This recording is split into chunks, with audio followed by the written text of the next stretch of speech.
Abantu b'e Kassanda tebaggwaayo. Munnange nno pulezidenti w'ekibiina kya Nuupu Robert Kyagulanyi bwe yabadde ng'ayina we yeekukumyekokko mu kahoteri akamu, baagambye eno emmotoka eddugala katugyoze n'obwajje tewali mazzi, katukozese t-shirts zaffe oba engoye zaffe tubeere nga tugyoza. Uganda president atuuse wagenda okuwummuliramu abaana b'e Kassanda bagamba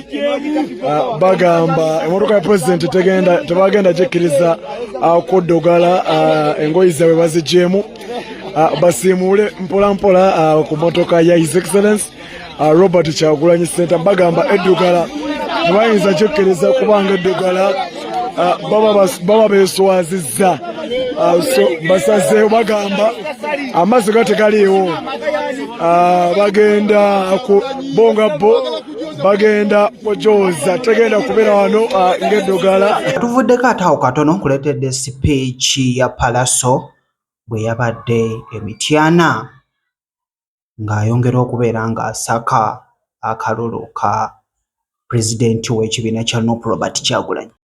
Waliwo yabuuza byani yabagamba mbu we need freedom in Uganda. Enjagala webuuza ekibuuzo kimu gwe muvubuka munnange.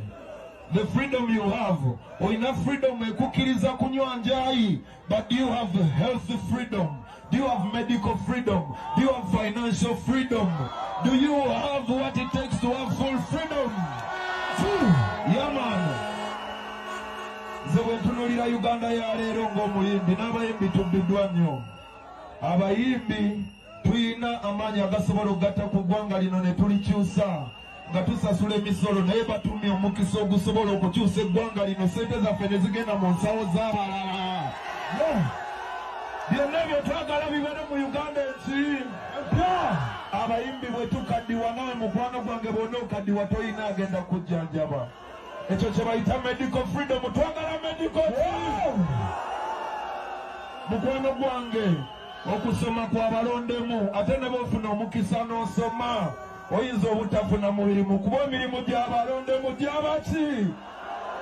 Uganda empya twagala nga buli munnayuganda yenkanankana nga buli mwagala munne. Kati bw'oba okiwagirawo babendera mu bbanga bw'oti muvubuka munnange, muvubuka munnange, obadde okimanyi nti ebiseera bye eby'omu maaso byakuteeba, okimanyi nti byakuteebereza. Twagala tusome n'emirimu tufune. Bwe bogamba bannayuganda tuli bakozi tubulamu just emirimu wanika nga nkuggyeko katono awo muyimbi David Lutalo annyonnyodde ensonga lwaki tayagala kukola concerts. Nze bukyanga nnyingira ndongooza nkola concerts buli woofumya show, kubanga show ezo nze sizitunuulira nnyo nga mu kufunamu ssente. Nze ate nzirabira mu kiti nti ebiseera by'omala promotion gy'ofuna ng'oli mu concert oba togifunanga.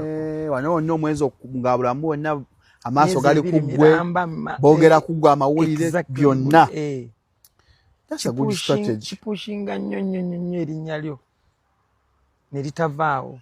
Kati nze kyekyasinga okunkoza concert kuba zino concert nawe noba otunuulira ssente ze tuteekamu tozijjamu, naye nkozi bw'ebeera successful otambula eyo n'ofuna emirimu emirala. Naye wano nga wafunyeewo kye weetaaga nga artist.